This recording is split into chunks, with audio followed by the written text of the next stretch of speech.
Daniel, no capítulo 4,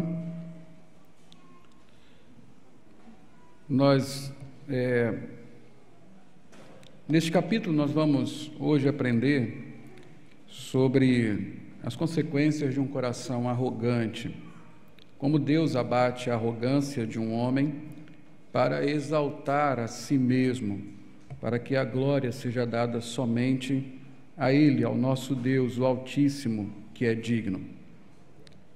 Nesse capítulo, nós nos despedimos de Nabucodonosor, a partir do capítulo 4. Depois do capítulo 4, o livro de Daniel não fala mais de Nabucodonosor, e no capítulo 5 nós já chegamos ao reinado de Belsazar, o último rei da Babilônia, antes dos persas tomarem aquela cidade. Nós vamos estudar esse capítulo, é um capítulo extenso, e não vamos ler todo de uma vez, mas vamos ler por partes, e à medida que nós vamos lendo, meditamos, explicamos e trazemos as aplicações necessárias. Então, a primeira parte desse capítulo é a carta de Nabucodonosor. O capítulo todo é uma carta que Nabucodonosor escreveu aos seus súditos. Então, os versículos de 1 a 3 nos apresentam isso. Diz o seguinte: o rei Nabucodonosor, aos homens de todas as nações, povos e línguas que vivem no mundo inteiro, paz e prosperidade. Tenho a satisfação de falar-lhes a respeito dos sinais e das maravilhas que o Deus Altíssimo realizou em meu favor. Como são grandes os seus sinais, como são poderosas as suas maravilhas. O seu reino é um reino eterno, o seu domínio dura de geração em geração. Esse é a carta, o cabeçalho da carta. O remetente é o rei Nabucodonosor. Depois nós temos os destinatários, são os homens de todas as nações, povos e línguas. E aqui há algo que é importante notar, porque no capítulo 3, da mesma forma, no versículo 4, quando Nabucodonosor construiu uma estátua a fim de receber a adoração das pessoas, ele mandou que o arauto proclamasse uma ordem da seguinte maneira: então o arauto proclamou em alta voz: esta é a ordem que lhe é dada, ó homens de todas as nações, povos e línguas. Quando ouvirem o som da trombeta, do pífaro, da cítara, da harpa, do saltério, da flauta dupla e de toda espécie de música, prostrem-se em terra e adorem a imagem de ouro que o rei Nabucodonosor ergueu. Então, no capítulo 3, nós não sabemos quanto tempo passou de um capítulo para outro, em termos de anos, dias, não sabemos. Mas o fato é que uma comunicação é feita há tempos atrás, onde as pessoas, os povos, os homens de todas as nações, povos e línguas, foram convocados a adorar a estátua de Nabucodonosor. Nesse momento aqui, algo aconteceu que agora Nabucodonosor está enviando um comunicado, uma carta aos seus súditos, pessoas de todas as nações, povos e línguas, não mais para adorar a estátua que ele ergueu, mas agora para reconhecer o poder, os feitos grandiosos do Deus Altíssimo. E é assim que Nabucodonosor chama o Deus de Daniel, o Altíssimo, o Deus dos céus. E ele, inclusive, mostra que o assunto desta carta é justamente os feitos maravilhosos do Altíssimo, como nós encontramos no versículo 3, voltando aí para o capítulo 4. Como são grandes os seus sinais, como são poderosas as suas maravilhas. O seu reino é um reino eterno e o seu domínio dura de geração a geração. Então, esta carta que nós vamos ler aqui, e que foi enviada aos súditos de Nabucodonosor, os homens de todas as nações, povos e línguas, é uma carta sobre o Deus de Daniel. Essa é a primeira coisa que nós podemos ver, que é chamado por Nabucodonosor de o Deus Altíssimo, cujo reino é eterno. É um reino que não tem fim, dura de geração em geração. E essa expressão, o Deus Altíssimo e o seu reino é eterno, revelam justamente o novo entendimento de Nabucodonosor. Primeiro, que há um Deus elevado acima de todos, e depois que há um reino que não passa.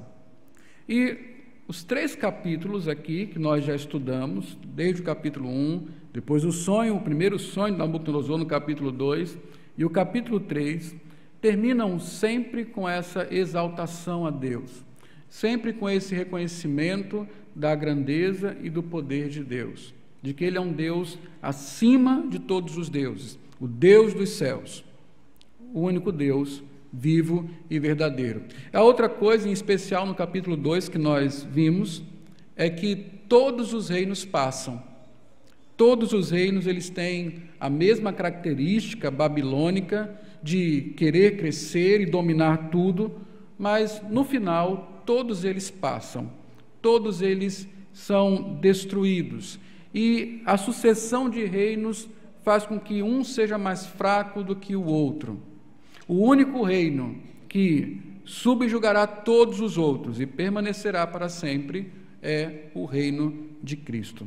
Naquele primeiro sonho de Daniel, ele vê uma estátua de Nabucodonosor, ele encontra uma estátua feita de vários materiais, representando vários reinos, mas uma pedra que não foi feita com mãos humanas, uma pedra divina, sobrenatural, destrói essa estátua e ela se torna uma montanha e é um reino eterno que não pode ser destruído.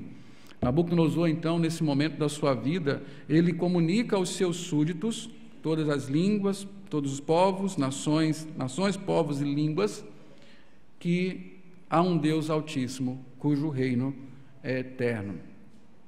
E ele escreve esta carta falando justamente sobre os feitos poderosos desse Deus na sua vida. A outra coisa que nós vemos aqui nesta carta, nesse início de carta, é que o Nabucodonosor, esse Deus Altíssimo, ele domina sobre os reinos dos homens e os dá a quem quer. Na verdade, há um refrão repetido aqui nesta carta, que é justamente essa expressão: Deus Altíssimo que domina sobre os reinos dos homens. Observe, versículo 17, capítulo 4, verso 17. Nós chegaremos lá, mas só para você entender como essa expressão se repete. Pela primeira vez é dito: o Altíssimo domina sobre os reinos dos homens e os dá a quem quer.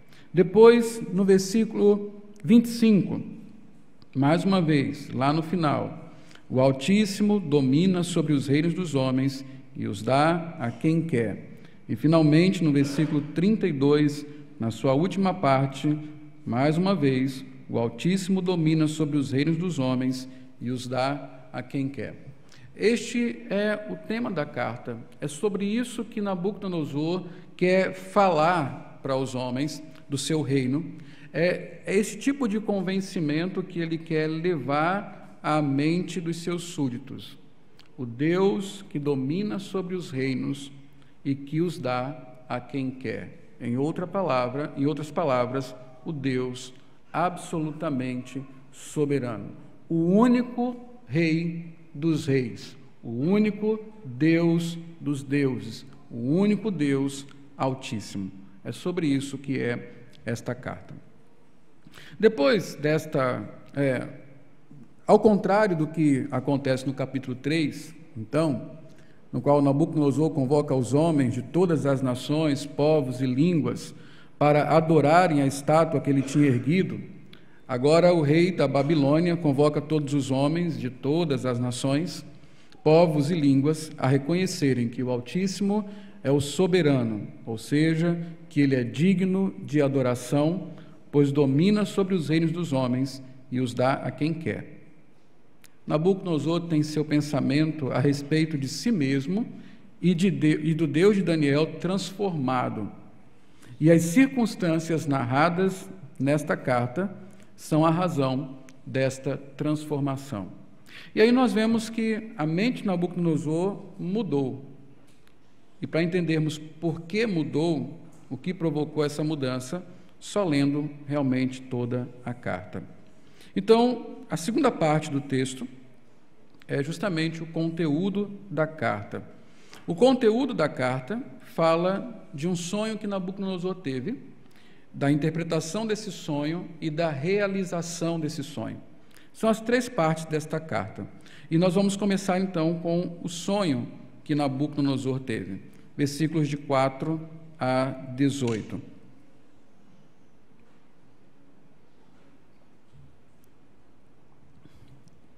Diz a palavra do Senhor: Eu, Nabucodonosor, estava satisfeito e próspero em casa, no meu palácio. Tive um sonho que me deixou alarmado ou aterrorizado. Estando eu deitado em minha cama, os pensamentos e visões que passaram pela minha mente deixaram-me aterrorizado.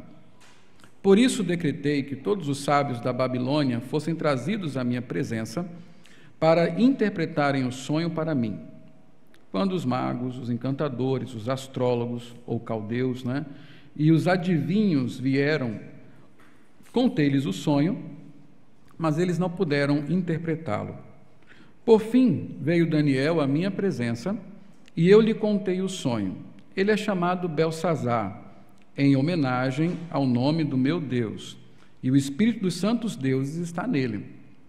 Eu disse: Beltsazar, chefe dos magos, sei que o Espírito dos santos deuses está em você, e que nenhum mistério é difícil demais para você. Vou contar-lhe o meu sonho, interprete-o para mim. Estas são as visões que tive quando estava deitado em minha cama.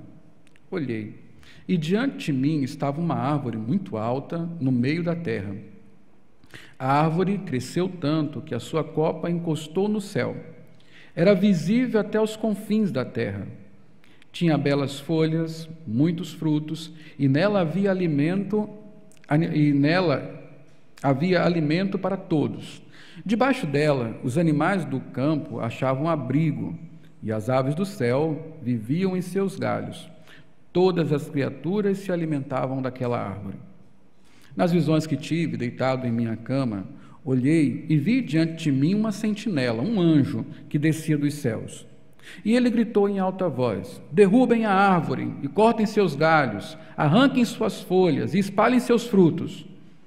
Fujam animais de debaixo dela e as aves dos seus galhos, mas deixem o toco e as suas raízes presos com ferro e bronze.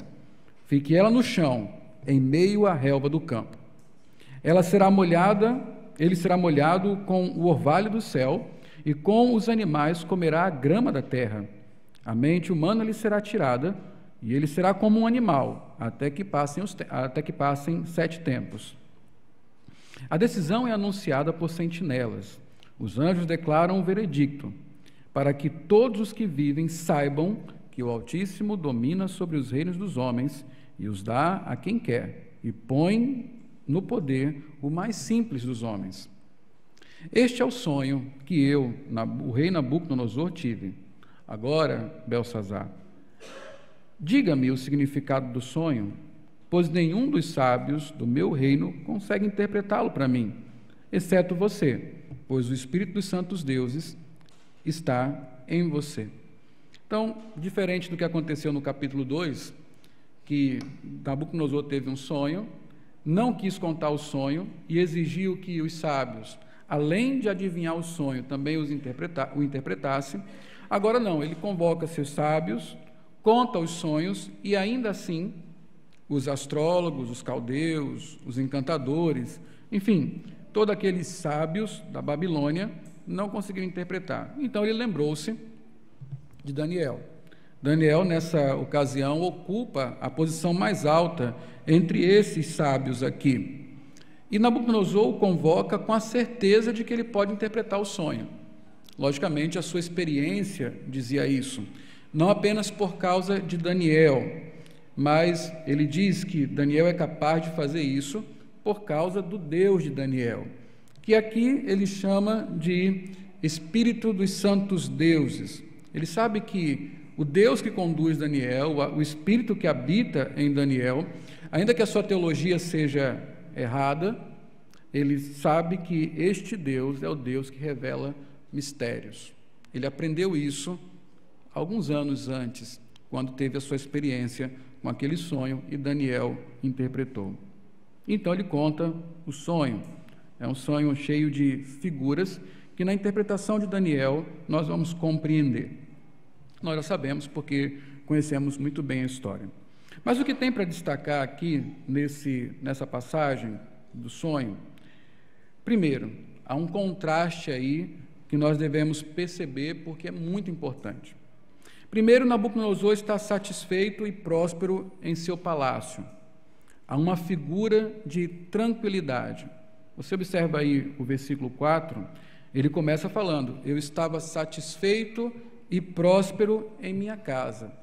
Essa expressão, essa palavra satisfeito, ela tem a mesma raiz, ela faz parte do mesmo grupo de palavras da palavra shalom em hebraico. O que significa shalom?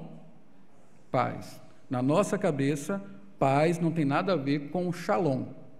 Aquilo que nós chamamos de paz não é shalom. Nós pensamos que paz é estar livre de guerra. Shalom não é isso.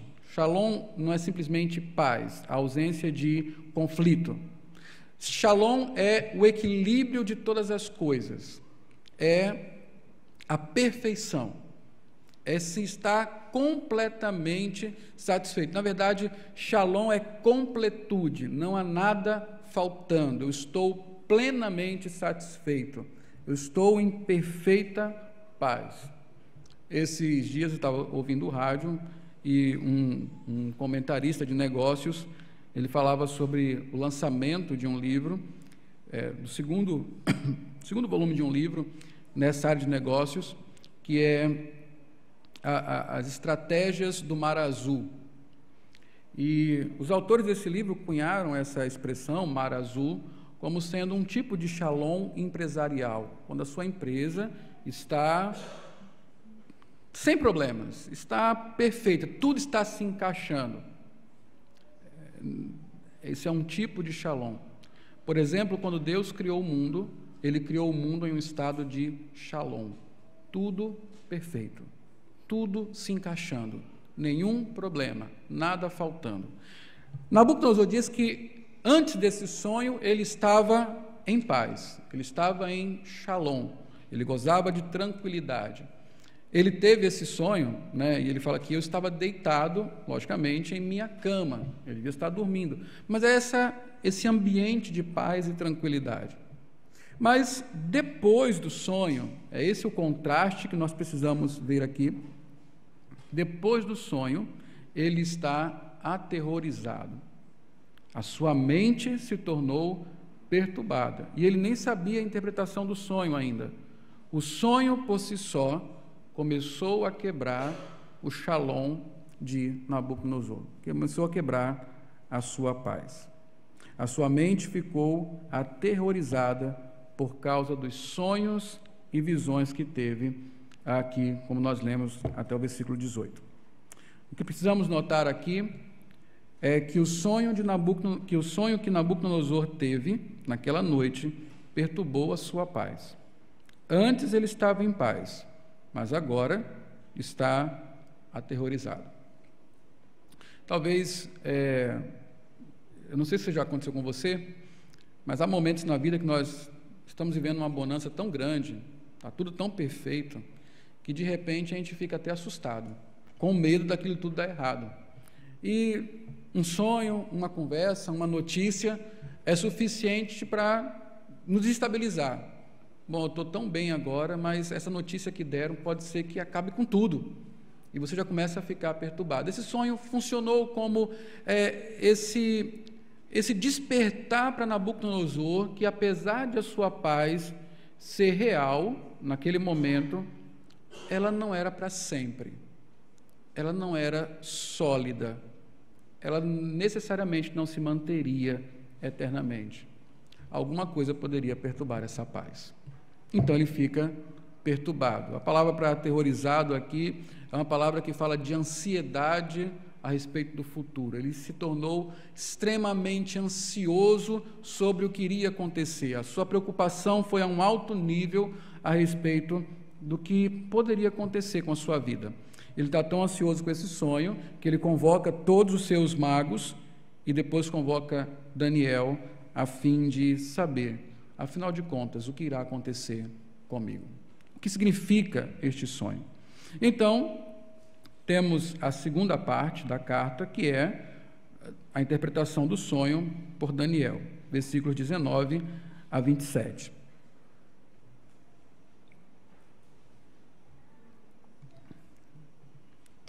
Que diz o seguinte: então Daniel, também chamado Beltesazar, ficou estarrecido por algum tempo, e os pensamentos o deixaram aterrorizado. Você já começa a ver que há uma identificação entre Daniel e Nabucodonosor. Nabucodonosor ficou aterrorizado por causa do sonho. Daniel está aterrorizado por causa da interpretação do sonho.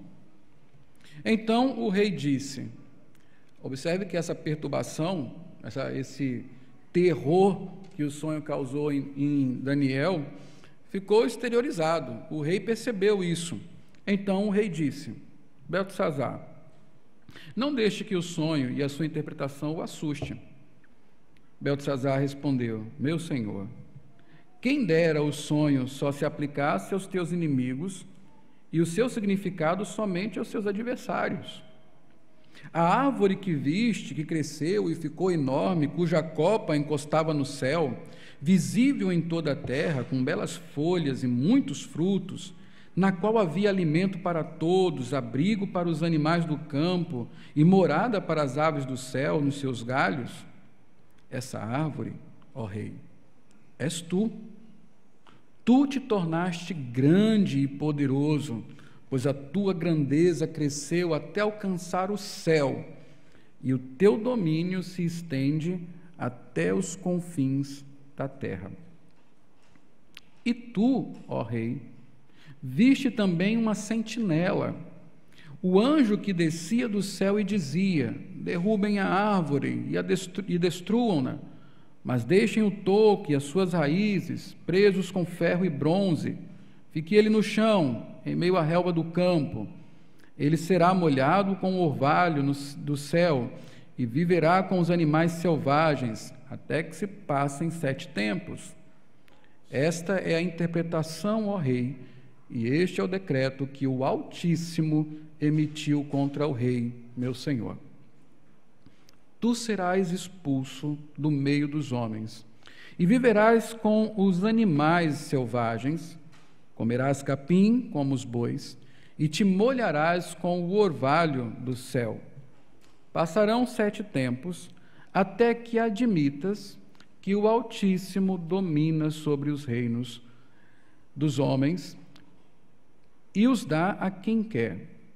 A ordem para deixar o toco da árvore com as raízes significa que o teu reino te será devolvido quando reconheceres que os céus dominam. Portanto, ó rei, aceita o meu conselho, renuncia os teus pecados e a tua maldade, pratica a justiça e tem compaixão dos necessitados. Talvez, então, continues a viver em paz. Se você prestou atenção, você vai perceber que quando Nabucodonosor conta o sonho para Daniel, ele começa falando, quando ele conta o sonho na carta, ele começa falando que ele estava em paz. No decorrer dessa passagem, até o capítulo 27, nós vemos que a paz será perturbada, mas termina falando novamente de paz, se houver arrependimento. Esse é um processo interessante, as palavras são as mesmas, né, com a mesma raiz. Ele está em paz, perde a paz, mas pode novamente ter paz. se arrepender. Esse é um processo interessante, porque é justamente isso que Deus irá fazer na vida de Nabucodonosor.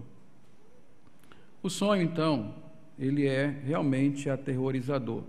Até Daniel fica aterrorizado, principalmente com a interpretação do sonho. A segunda coisa que nós notamos aqui é esta árvore, a figura que foi escolhida por Deus para falar sobre Nabucodonosor e o reino da Babilônia. Daniel diz, nos versículos 20 a 22, que Nabucodonosor é a árvore que chegou aos céus. Isso te lembra alguma coisa?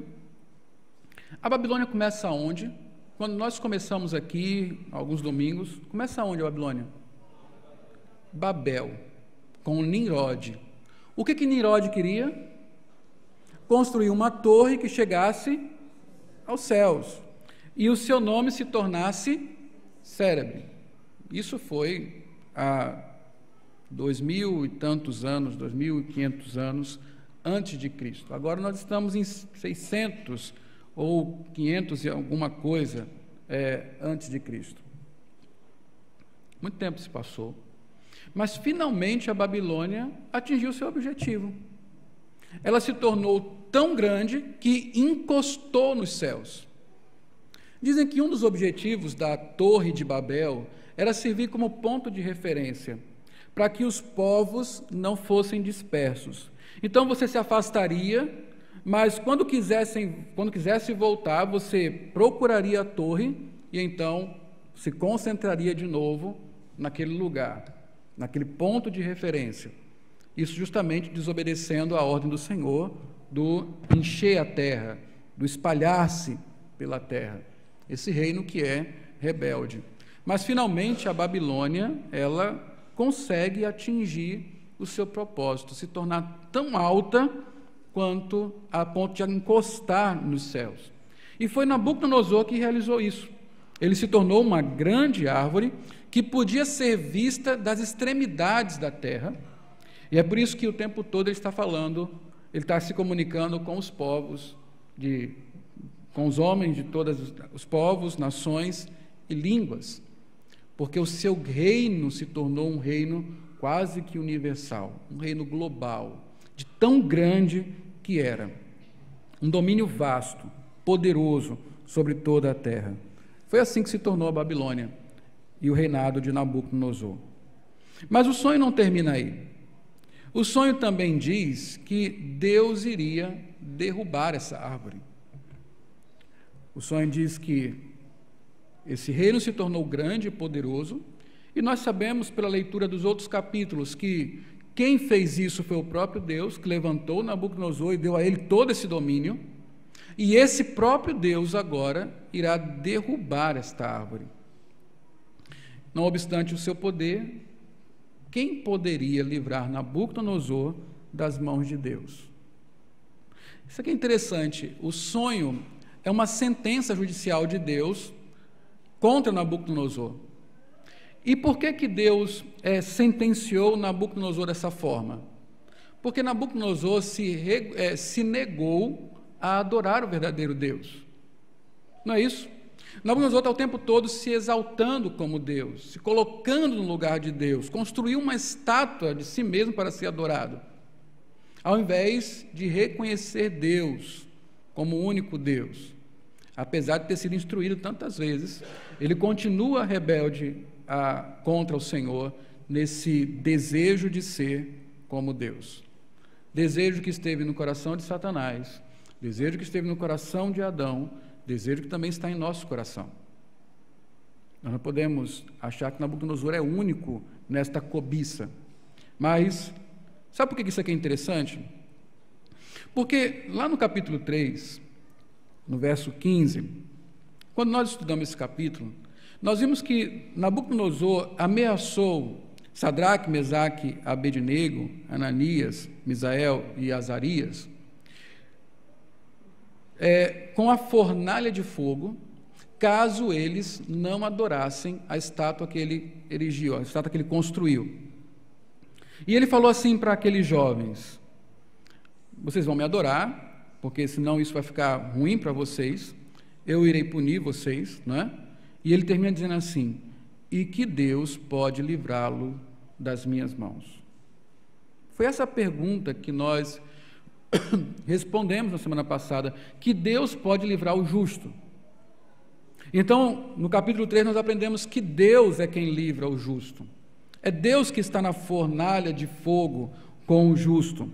Em outras palavras, se Deus é por nós, quem será contra nós? Agora, Nabucodonosor está numa condição muito ruim, porque é como se Deus estivesse dizendo o seguinte, Nabucodonosor, ou você me adora, ou então eu vou destruir você. E quem é que vai poder livrar você das minhas mãos? E aqui a pergunta para Nabucodonosor é, se eu sou contra você, quem poderá lhe livrar das minhas mãos? Nabucodonosor está justamente nessa situação. Eu acredito que é por isso que Daniel está tão aterrorizado com o sonho, porque finalmente o Senhor vai demandar a vida de Nabucodonosor. O Senhor irá julgá-lo, o Senhor sentenciou Nabucodonosor e irá castigá-lo. E quem pode livrá-lo? Quem é que pode livrar Nabucodonosor das mãos de Deus? Assim como destruiu a Torre de Babel, o Altíssimo iria fazer cair a grande árvore babilônica Nabucodonosor. Mais uma vez, a Babilônia, exaltada ou tentando exaltar-se acima de Deus, será novamente abatida. O Senhor irá destruir esta grande árvore que encostou no céu e que é uma referência para toda a terra. A outra coisa que nós observamos aqui é que Deus iria reduzir Nabucodonosor a um animal selvagem. Haveria uma transferência. Os contrastes aqui são interessantes. Que contraste nós vemos aqui? Deus iria transferir Nabucodonosor da cidade para o campo. Não uma fazenda, mas a vida no campo como um animal. Um dos orgulhos da Babilônia era justamente o seu urbanismo, uma cidade bela, bem construída. Os historiadores dizem que, mesmo em relação às cidades de hoje, Babilônia era tinha um progresso muito grande, era uma cidade de vanguarda, com seus prédios, suas ruas, as suas instalações, a sua infraestrutura. Era uma cidade muito bem urbanizada, era um dos orgulhos dessa cidade. Nabucodonosor vai deixar a sua cidade, todo o seu conforto, e será transferido para o campo, para a floresta, porque ele se tornará como um animal. Nabucodonosor vai ser transferido das suas iguarias, lembra? É assim que começamos a história, com Daniel e os jovens que estavam com ele, sendo nutridos, alimentados com as finas iguarias do rei da Babilônia, o bom vinho da Babilônia. Mas ele vai sair agora, vai deixar as suas iguarias e ele vai comer pasto. Ele vai para o pasto, ele vai comer como os animais comem, ele irá pastar. Ele sairá do meio dos homens para viver entre animais, da majestade para selvageria, como todos os animais. Isso aqui que é o extraordinário. Eu quero ler o versículo 25 novamente. Há um detalhe aqui que é importante. Versículo 25 diz assim: Tu serás expulso do meio dos homens e viverás com os animais selvagens. Comerás capim como os bois e te molharás com o orvalho do céu. Por que eu estou chamando a atenção para isso? Nós podemos ter a ilusão, nós pessoas, gente, seres humanos, podemos ter a ilusão de que o nosso braço nos sustenta. Você vai ao supermercado e você compra o que você quer com o seu dinheiro, coloca lá na sua despensa, e a cada dia você se alimenta daquilo que você tira da sua despensa, que você pensa, conquistou, comprou com o seu trabalho, com o seu dinheiro. Os animais não são assim. O Senhor Jesus Cristo, e toda a palavra nos ensina que os animais, eles têm uma percepção diferente. porque eles percebem que é Deus quem os sustenta. Quem alimenta o pardal? Deus. Quem veste o lírio? Deus. Quem é que manda o orvalho todos os dias? Deus. Quem faz brotar a erva no campo? Deus. Essa transformação, essa transferência de sair de entre os homens para estar entre os animais, ia fazer com que Nabucodonosor percebesse quem de fato o sustenta, quem de fato mantém a vida dele. É aquele que faz nascer a erva do campo, é aquele que faz cair o orvalho. Se Nabucodonosor estava achando que o seu reino era poderoso com as suas finas iguarias, agora lá no pasto ele ia saber que dependeria de Deus para renovar a natureza todos os dias, a fim de que ele tivesse o que comer. Nabucodonosor seria abatido em seu orgulho ao se transformar em um animal selvagem, ao ser transferido da sua glória para viver entre os bichos. Então essa é uma coisa interessante a notar. Deus iria sustentá-lo como sustenta os animais. Outra coisa é que tinha um tempo para isso, para essas coisas que vão acontecer com Nabucodonosor. Tudo isso até que Nabucodonosor reconhecesse, essa é a palavra-chave, reconhecimento. Reconhecesse o quê? Que o Altíssimo domina sobre os reinos dos homens e os dá a quem quer, e que os céus dominam, e são os céus que dominam. Aqui está uma expressão interessante, lá no versículo 26, depois de falar que tudo iria continuar até que Nabucodonosor reconhecesse que o Altíssimo domina sobre os reinos, no versículo 26, Daniel termina dizendo assim: quando reconheceres que os céus dominam. O que chama a atenção é que Nabucodonosor era uma árvore grande que encostou no céu, de tão grande que é, mas que não domina o céu, mas que não tem todo o poder. Ele só é grande, mas ele não é Deus. Então, o que o texto está nos mostrando é que a pretensão babilônica de chegar aos céus não daria a ela aquilo que ela almejava, controle sobre tudo. Mesmo que Deus tivesse dado glória, mesmo que Deus tivesse permitido tal projeção, ainda assim eles seriam súditos do Deus Altíssimo. E se eles se negassem a reconhecer isso, eles seriam abatidos, como aconteceu com Nabucodonosor. E finalmente, nessa interpretação de Daniel, a paz poderia ser mantida se Nabucodonosor se arrependesse dos seus pecados. O que traz a restauração dessas coisas todas? O que poderia ter evitado tudo isso aqui? Uma simples coisa: arrependimento. Arrependimento que lhe foi proposto desde que nós começamos a ler o livro, desde o começo do seu reinado, quando por várias vezes Deus demonstrou que Ele é o soberano e não Nabucodonosor.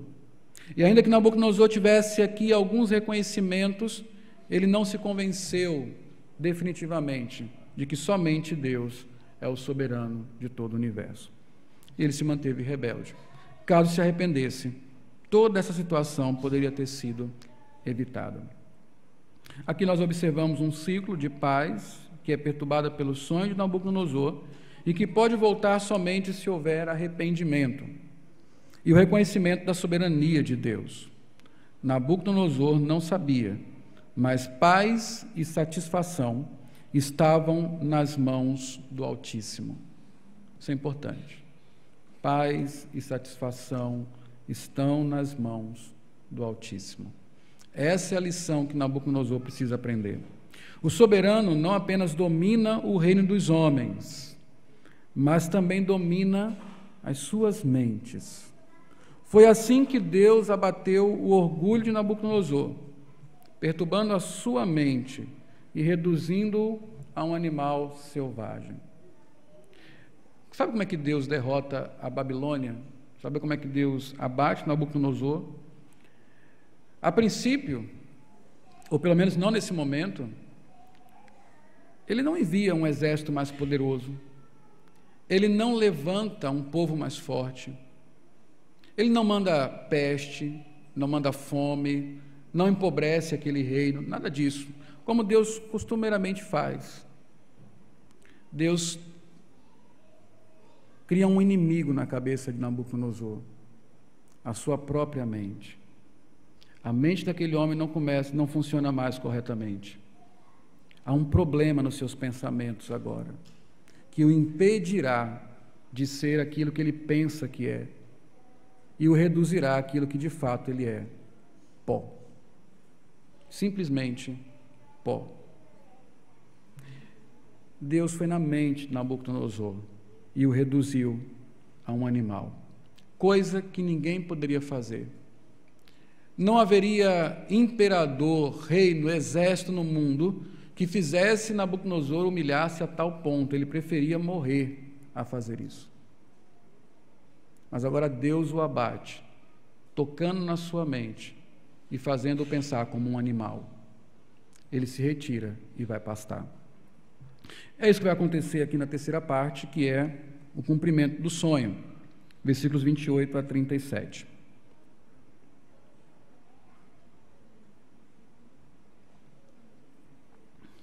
Diz assim: tudo isso aconteceu com o rei Nabucodonosor, tudo que estava relatado no sonho. 12 meses depois, quando o rei estava andando no terraço do palácio real da Babilônia, disse, isso é interessante, né? Porque tudo aconteceu um ano atrás. O que há um ano Daniel tinha dito a Nabucodonosor? Rei, se o senhor se arrepender, talvez a sua tranquilidade, a sua paz se mantenha. Um ano para pensar, um ano para refletir. O nosso problema, eu acredito que é o problema de Nabucodonosor, é que nós esquecemos muito fácil daquilo que não dói. No momento que ele teve o sonho, ele ficou perturbado. Deve ter ficado perturbado 1, 2, 3 semanas, mas até que ele esqueceu. Esqueceu do sonho, esqueceu da perturbação, voltou aos seus afazeres, desfrutar das suas iguarias, do seu palácio, da sua riqueza, do seu poder, da sua glória. E ele se esqueceu de que ele foi chamado ao arrependimento, de que ele foi chamado a rever os seus caminhos. E ele não fez isso.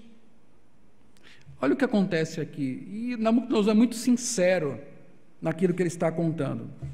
Então ele conta: 12 meses depois, quando o rei estava andando no terraço do palácio real da Babilônia, ele está lá no seu palácio, disse, olha as palavras de Nabucodonosor: acaso não é esta a grande Babilônia que eu construí como capital do meu reino, com o meu enorme poder e para a glória da minha majestade? Observou o coração de Nabucodonosor?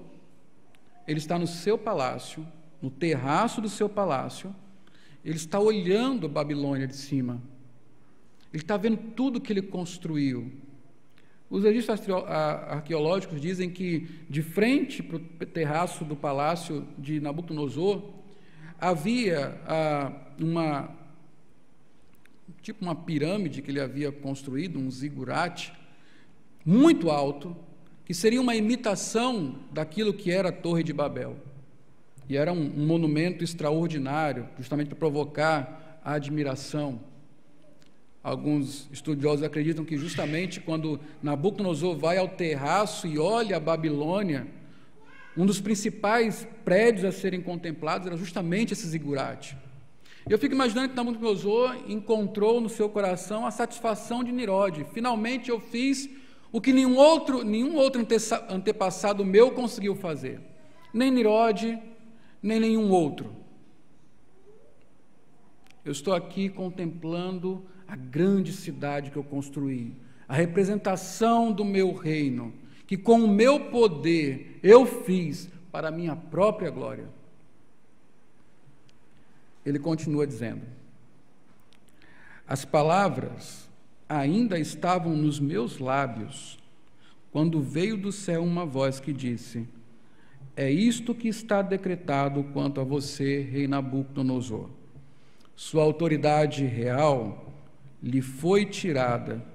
Você será expulso do meio dos homens, viverá como os animais selvagens e comerá capim como os bois.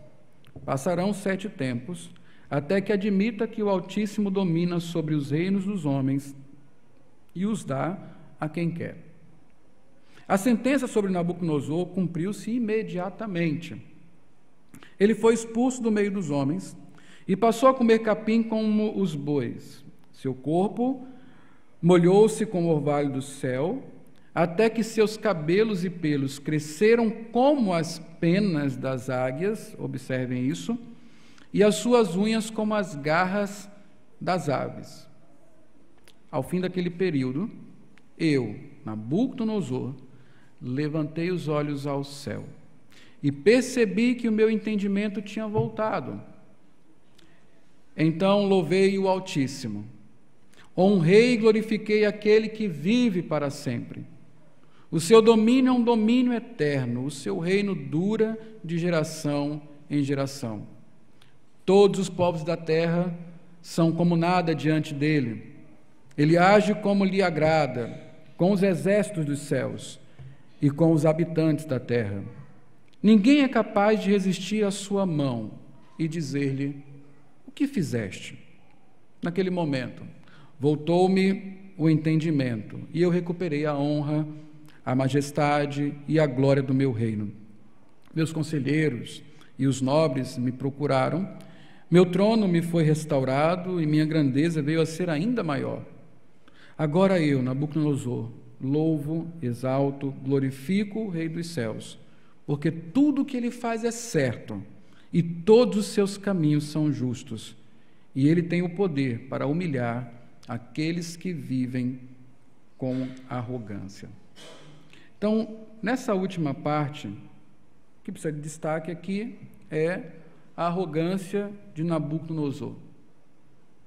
Eis um pecado que desagrada ao Senhor profundamente. A Bíblia constantemente fala sobre como Deus rejeita o soberbo. Como Deus, ele resiste aos arrogantes. E como Deus trabalha para abatê-los. Porque o problema não é só sermos pecadores. O nosso problema maior é que nós nos arrogamos de sermos pecadores. Esse é o ponto principal. É não reconhecer-nos como pecadores. É não acharmos que precisamos de arrependimento. É o desejo principal de querermos ser como Deus e nos esforçarmos para isso. E a sombra de qualquer conquista, mínima que seja, logo o nosso coração se ensoberbece. Seja por um bem material, seja por uma conquista intelectual, profissional, acadêmica, qualquer que seja, nós rapidamente nos tornamos arrogantes.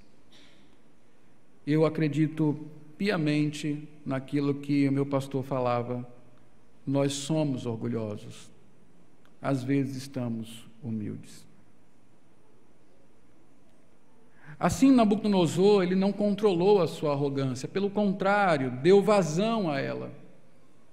Aquilo que deveria ser para o louvor de Deus, que o exaltou para propósitos próprios, se tornou para ele o seu ídolo, e ele fez para a sua própria glória. A arrogância de Nabucodonosor é justamente a causa da sua queda. A soberba anuncia, a soberba precede a queda, a ruína. Nabucodonosor, ele tem vários avisos que ele ignora. Por várias vezes Deus vem mostrando para ele quem de fato é Deus. Ele reconhece, todos os capítulos até agora terminam com Nabucodonosor reconhecendo a grandeza de Deus. Ele até o chama de Altíssimo. Mas mesmo assim, ele não volta atrás. Nabucodonosor passa por várias conversões falsas. Agora eu reconheço que Deus revela mistérios, todos devem louvar o Deus de Daniel. Agora eu reconheço que Deus livra, todos devem louvar o Deus de Sadraque, Mesaque e Abednego. Pequenas falsas conversões no decorrer da história, mas que não transformam de verdade. Não podemos nem dizer que este momento aqui seja um momento de conversão, porque ele fala aqui, logo no começo, a respeito de Daniel, ele é chamado Beltesazar, em homenagem ao nome do meu Deus. Ainda na carta ele se refere a Bel, né, como sendo o seu Deus, Bel Marduk, como sendo o seu Deus ainda que nós possamos perceber que ele foi de fato humilhado e reconheceu o Senhor. Isso acontece conosco o tempo todo. Falsos arrependimentos, remorsos, falsas conversões, das quais queremos nos convencer, porque Deus nos coloca em situações que nos levam a pensar a respeito da nossa vida. E então nós fazemos compromissos, declaramos coisas, mas que não sustentamos, com as quais não nos comprometemos, que de fato não transformam as nossas vidas. Veja, esse tipo de situação, de atitude, de ouvir o chamado arrependimento, fingir um arrependimento, abraçar uma falsa conversão, não acaba bem. Produz abatimento, assim como fez com Nabucodonosor. E por mais que ele tenha sido persuadido do contrário, Nabucodonosor continuava a buscar o louvor e a glória de si mesmo. Arrogância no final é isso, que todos me louvem. Arrogância foi muito bem ilustrada aqui na descrição de Daniel, quando diz que Nabucodonosor estava no terraço do seu palácio, olhando as coisas de cima e dizendo: tudo é meu, tudo para minha glória. A outra coisa é que imediatamente o castigo veio, versículos 31 a 33. E aqui, irmãos, eu pedi para que vocês prestassem atenção na descrição do que Nabucodonosor se tornou, até que os seus cabelos e pelos crescessem como penas de águia e as suas unhas como garra de aves, porque Nabucodonosor se tornou aquilo que ele adorava. Lembra que nós lemos aqui, no começo, o Salmo 101, não a nós, Senhor, mas ao teu nome toda a glória. Então ele descreve os ídolos, e ele fala assim: tornem semelhantes aos ídolos aqueles que os fazem e quem neles confia. Nós nos tornamos aquilo que adoramos. E qual foi o castigo de Nabucodonosor? Se tornar como o seu ídolo. Na verdade, não o seu principal ídolo, mas um dos seus ídolos. Na mitologia babilônica, há dois deuses principais. Um que é o deus chefão de todos, que é Marduk. O outro deus que está abaixo é uma deusa, na verdade, que se chama... quem assistiu Caverna do Dragão vai lembrar. Tiamat. Você lembra dela? Até o Vingador tinha medo dela. Não é? Na verdade, quem assistiu Caverna do Dragão viu um pouco da mitologia babilônica. O Vingador, a figura do Vingador é muito parecida com a figura de Marduk, o deus babilônico, que lutava sempre com aquele dragão horroroso de várias cabeças, que era Tiamat. Na descrição babilônica, Tiamat não é daquela forma do Caverna do Dragão. Ela é uma deusa representada por um mamífero, só que com o corpo coberto de penas e com as patas de ave. Ela tem garras como de águia. Agora, o que chama mais atenção ainda é Deus não tê-lo feito como Marduk. Marduk tem forma humana, ainda que seja um ser alado, mas tem forma humana. Porque é o seguinte, na mitologia babilônica, Marduk lutou com Tiamat. Porque Marduk é o deus da ordem e Tiamat é o deus do caos. Ela vem do mar, a besta que emerge do mar. e ela provoca o caos. Então Marduk conquistou Tiamat e se tornou o chefe do panteão dos deuses babilônicos, porque ele venceu Tiamat e a subordinou às suas ordens. Tiamat é a deusa do caos. Caos está em oposição a Shalom. Você entendeu o que Deus fez com Nabucodonosor? Transformou a vida dele em um caos. Ele estava tranquilo em seu palácio. Agora ele é a representação do caos. Ele se tornou aquilo que ele adora. É impressionante como a Bíblia nos ensina para onde nós caminhamos quando resolvemos ser Deus.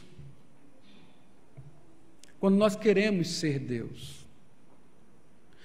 Essa arrogância de pensar que nós podemos controlar todas as coisas, que temos poder suficiente para organizar as coisas da forma como achamos que devem ser, para a nossa própria glória, na verdade nos encaminham para o caos da vida. Uma vida fora de ordem e sem paz. Não precisamos olhar para Nabucodonosor. Vamos caminhar um pouco mais para trás. Veja Adão e Eva. Eles resolveram que iam colocar ordem na sua própria vida, que não iriam mais se submeter a Deus, que eles iam tomar o controle. Deus fez um mundo cosmos, que quer dizer belo, perfeito, em ordem. Ele pegou o que estava sem forma e vazio e deu ordem a isso. Desde que pecamos, desde que Adão e Eva resolveram ser deuses, o mundo caminha para a desordem, para o caos. Nós nos tornamos aquilo que adoramos. Nabucodonosor, então, se tornou o Deus do caos. Nada mais do que isso.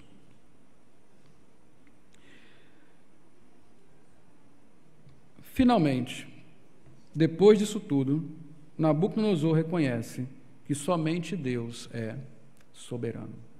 E aqui há um outro detalhe que não pode passar sem ser notado. Versículo 34.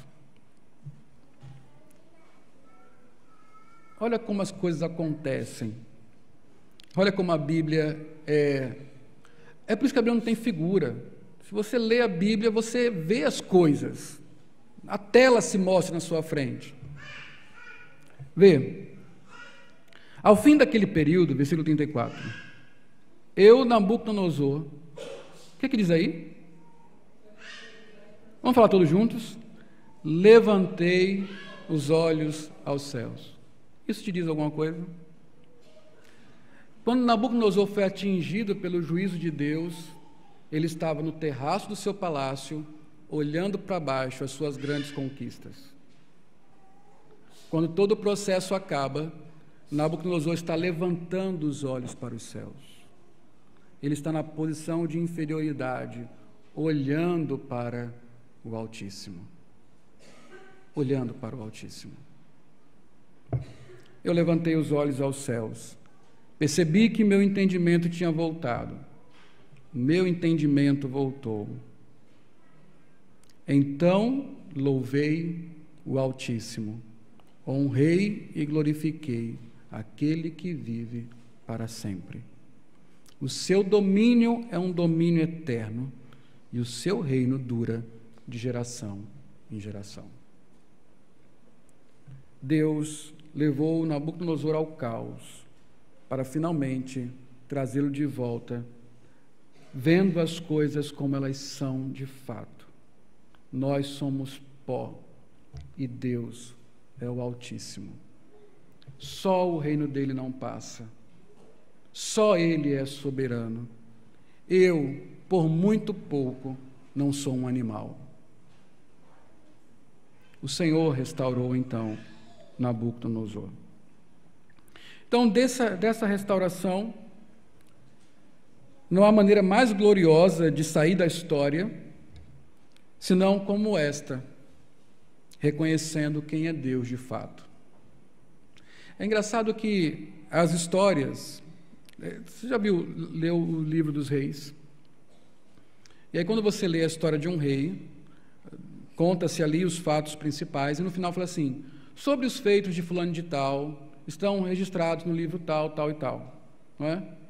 Ali deve ter um livro que estão registrados as glórias e tudo mais, não é? A história de Nabucodonosor, um rei poderosíssimo, um rei grandioso, como a própria Bíblia diz, não é? Tinha domínio sobre tudo, levantado por Deus, não termina com a sua glória, termina com ele glorificando a Deus. Essa é a melhor maneira de sair da história, reconhecendo quem é Deus. Nabucodonosor compõe um salmo belíssimo. Todos os povos da terra são nada diante dele. Ele age como lhe agrada, com os exércitos dos céus e com os habitantes da terra. Ninguém é capaz de resistir à sua mão e dizer-lhe, o que fizeste? Agora eu, Nabucodonosor, louvo, exalto e glorifico o Rei dos céus, porque tudo o que ele faz é certo, e todos os seus caminhos são justos. Ele tem o poder para humilhar aqueles que vivem em arrogância. Nabucodonosor termina a história reconhecendo a lição. Eu fui abatido porque Deus humilha os arrogantes. Agora, para nós encerrarmos, eu quero fazer algumas aplicações. A primeira delas não podia ser outra, senão que nós precisamos estar atentos para isso. Deus resiste aos soberbos.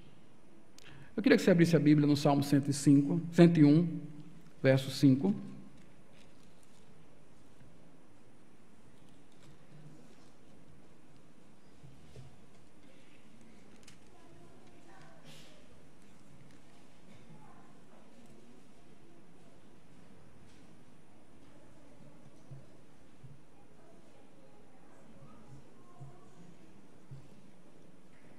Olha o que está escrito.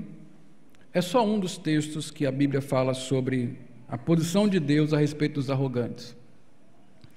Farei falar o que difama o próximo às ocultas. Não vou tolerar o homem de olhos arrogantes e de coração orgulhoso. Eu posso citar outros textos, provérbios, soberba precede a queda. Eu posso citar outro salmo, o Senhor resiste ao soberbo, mas dá graça aos humildes. Repetido por Pedro, o Senhor, Ele não tolera, diz aqui, o homem arrogante, o coração orgulhoso. E se Deus tiver misericórdia do orgulhoso, Ele irá abater o orgulhoso. Ele irá fazer ele pastar. Por isso, irmãos, nós temos que tomar o cuidado de ouvir o que Daniel falou para Nabucodonosor e não esperar um ano sem mudar as coisas. Se você se arrepender, talvez a sua paz seja mantida. Se você se arrepender do seu orgulho, da sua vaidade, da sua arrogância, talvez a paz e a tranquilidade sejam mantidas. Deus nos chama à humildade. Esse não é o Evangelho. O Evangelho é negue-se a si mesmo, tome sua cruz. O Evangelho é seguir um Cristo que não tem onde pôr a cabeça. Esse é o Evangelho. O Evangelho diz que bem-aventurados são os pobres em espírito, os humildes de coração. Bem-aventurados são aqueles que não ligam se não são reconhecidos, porque bem-aventurados são os perseguidos, os difamados. O Evangelho fala que nós precisamos ser humildes. E as promessas do Evangelho são para os humildes. Humilhai-vos, portanto, sobre a poderosa mão de Deus, e Ele, ao seu tempo, vos exaltará. O Evangelho é sobre um Deus que se fez homem, esvaziou-se de si mesmo, tomou forma de servo, foi obediente até a morte, e foi ao lugar mais humilhante que existe, como nós aprendemos aqui, a cruz do Calvário. O Evangelho é sobre humildade, é sobre quebrantamento, como o presbítero Carlos falou em sua oração, o sacrifício que Deus não rejeita, um coração humilde. Da mesma forma, com a mesma objetividade, a Bíblia nos diz que Deus abate os soberbos.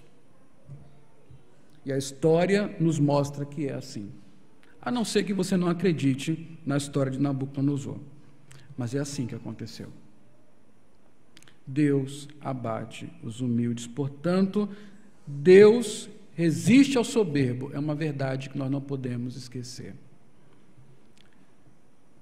Crianças, orgulho não é bom. Orgulho é pecado.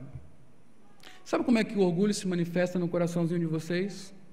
Quando você tem um brinquedo novo e acha que é melhor do que os seus coleguinhas porque eles não têm um igual. Quando você acha que a sua roupinha é melhor do que a dos seus coleguinhas. Seus pais são os melhores, suas casas são os melhores. Isso é orgulho. O orgulho é quando você tem aquela habilidade esportiva que seus coleguinhas não têm.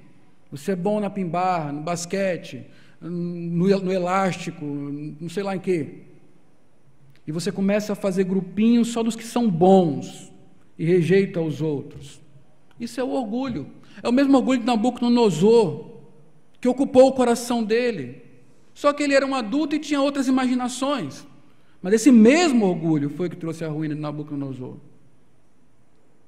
E eu lembro que quantas vezes eu, criança, senti o abatimento de Deus justamente por causa do meu orgulho. Era quando eu passava mais vergonha.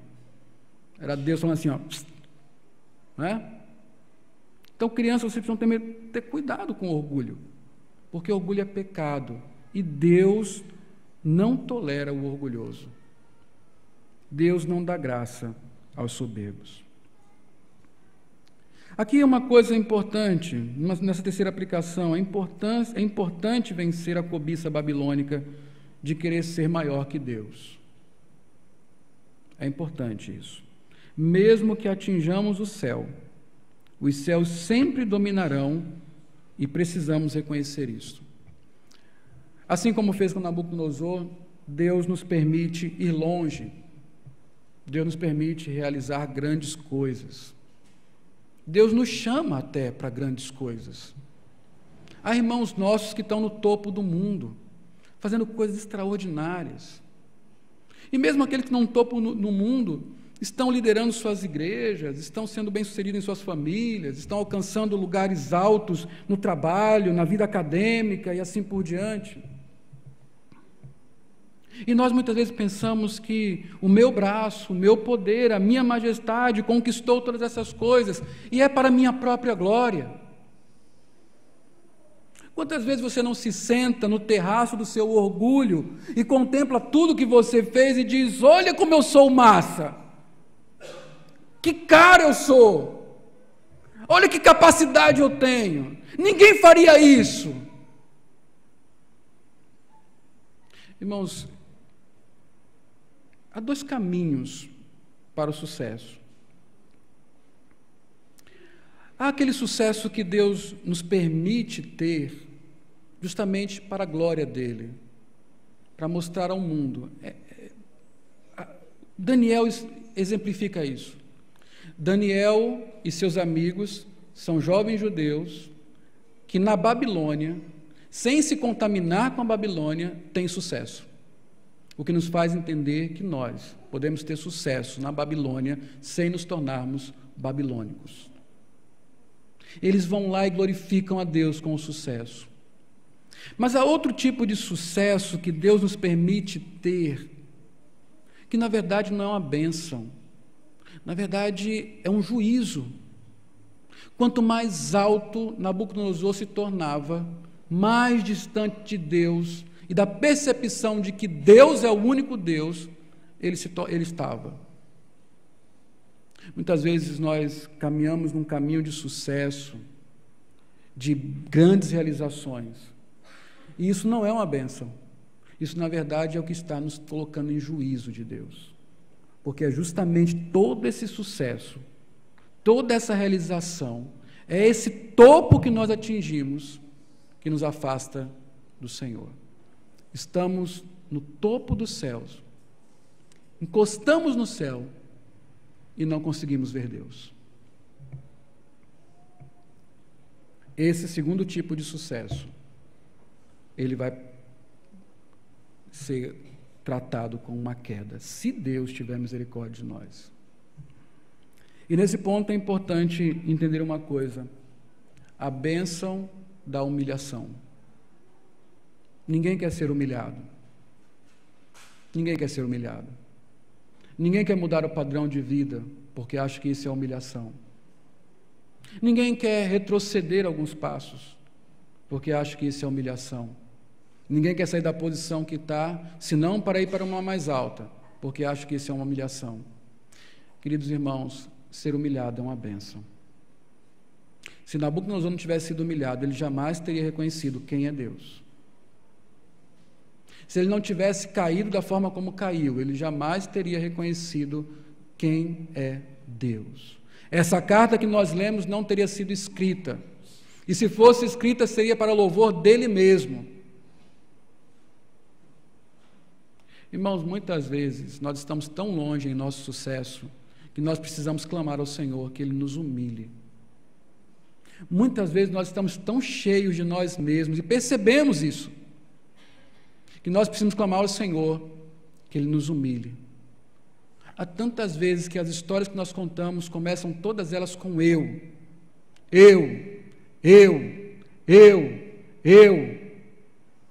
E quando isso acontece, nós precisamos pedir ao Senhor que nos abata por misericórdia, porque ser humilhado por Deus é uma bênção. Humilhai-vos, portanto, sobre a poderosa mão de Deus, e Ele vos exaltará. Nabucodonosor foi abençoado não com o seu reino, ele foi abençoado justamente quando ele foi pastar com os animais. Foi aí que ele olhou para os céus, não como um lugar a ser atingido, mas o lugar onde habita o Todo-Poderoso, o Altíssimo, o único digno de ser louvado. Então, arrependa-se antes que Deus abata, tirando sua paz e transformando sua vida num caos mental. Talvez Deus não tire nada de você. Talvez você continue lá no seu topo e com a mente perturbada, doido, sem juízo, como um animal. Lá em Campinas havia um programa de distribuição de sopa numa antiga estação de trem. Nessa estação de trem onde nós distribuímos sopa, as pessoas distribuíam sopa, havia médicos, advogados, juízes, pastores, pessoas que outrora tinham sido muito bem-sucedidas, mas que agora estavam ali, sem identidade, muitas delas sem saber sequer se eram gente. Nós hoje não vamos para o campo para viver como animais. Uma vez eu vi uma reportagem sobre pessoas que moram na rua. Pegou um daqueles homens que moram debaixo da ponte e perguntou como é que era a vida ali. Uma das coisas que ele falou é o seguinte: eu não sei quem eu sou. Eu já não sei nem se eu sou gente, porque nós não vivemos como gente aqui. Aqueles homens estavam lá dessa maneira. Eu tive a oportunidade de conhecer um rapaz. Ele estava se preparando para fazer o vestibular para o ITA, em mecatrônica, e certamente, pela capacidade que ele tinha, ele passaria. Não posso dizer com certeza, mas ele tinha capacidade. Era um menino, um jovem extremamente inteligente, muito dedicado aos seus estudos, e extremamente arrogante também. Um dia ele arrumou uma namorada. A namorada o traiu. Ele ficou louco. Naquele ano, ele só se levantava tomando remédio. Você conversava com aquele jovem, ele mal conseguia dizer o próprio nome. Deus tocou a sua mente. Deus trabalhou o abatimento dele, alcançando aquilo que ninguém chega, a mente. Imagine isso acontecer. Você não perder nada, mas está com a vida num completo caos. O abatimento de Deus sobre você. A boa notícia é que a graça. E o interessante é que a graça trabalha com a humildade. É impossível receber graça se não nos humilharmos, porque graça é favor que não se merece. Para receber graça, eu tenho que reconhecer que eu não mereço, que eu não sou ninguém. Eu preciso voltar lá para o capítulo 3 de Gênesis e dizer: eu sou pó, ao pó eu voltarei. A não ser que o prometido, aquele que esmagará a cabeça da serpente, que esmagou, tenha misericórdia de mim e me salve. Aquele que se humilhou, se tornando como eu, aquele que foi à cruz e que agora está exaltado. Se eu não confiar nele, se eu não depender dele, se ele não for a minha glória, eu jamais alcançarei graça diante do Senhor. Se você quiser ser salvo, se você quiser a verdadeira glória, aquela que está em Cristo, aquele que tinha o reino, que tem o reino e compartilhou conosco, aquele que conquistou para nós. Se você quiser isso de fato, não tem outra coisa a fazer. Você terá que se humilhar. Sua boca terá que ir ao pó. Seus joelhos terão que se dobrar.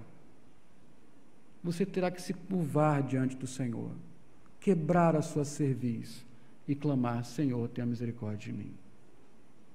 Porque só Cristo, que se humilhou e foi exaltado, pode nos exaltar da maneira correta, para que Deus seja glorificado. Ele mesmo foi exaltado não para si mesmo, mas para que toda a língua confesse que Jesus Cristo é o Senhor, para a glória de Deus Pai. A glória é do Senhor, e Ele não dará a outro.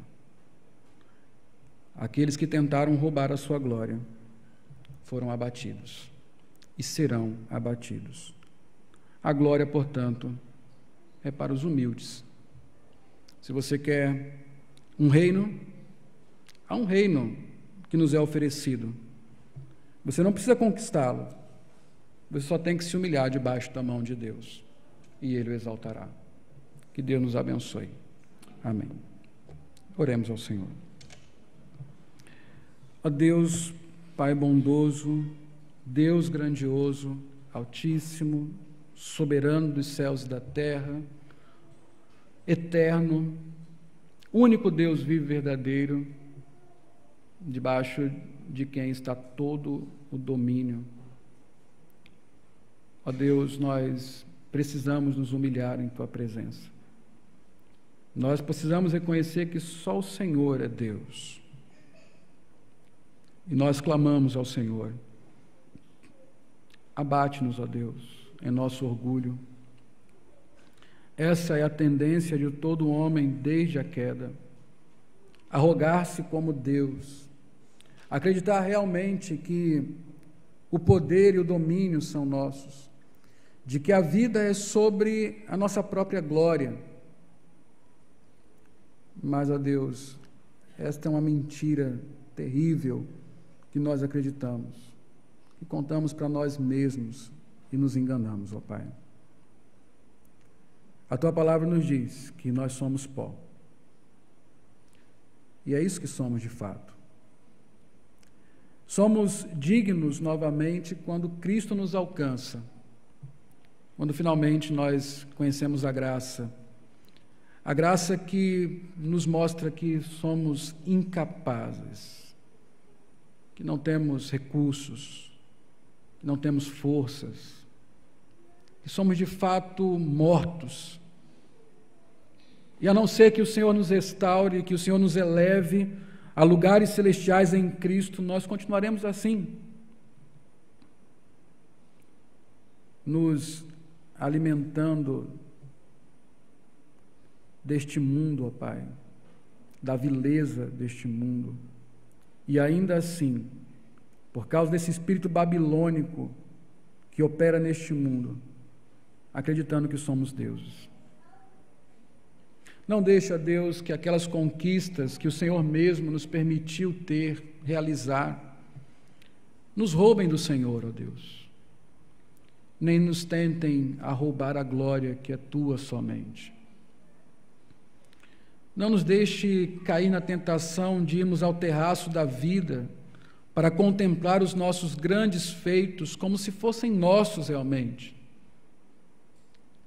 Porque, como tu disseste ao teu povo, lá no Antigo Testamento, nós moramos em casa que não construímos. Nós temos numa terra que não conquistamos. Nós somos porque o Senhor é primeiro. Nós somos por sua misericórdia. E o que temos nos foi dado. Qual o motivo da arrogância, Senhor? Senão o nosso próprio engano. Não nos deixe assim, ó Pai. Não nos deixe orgulhosos, até mesmo das nossas realizações piedosas, ó Pai. Mas humilha-nos debaixo da Tua poderosa mão. Quebranta os nossos corações. Opera em nossas mentes. Elas estão loucas, se pensam que são maiores do que o Senhor.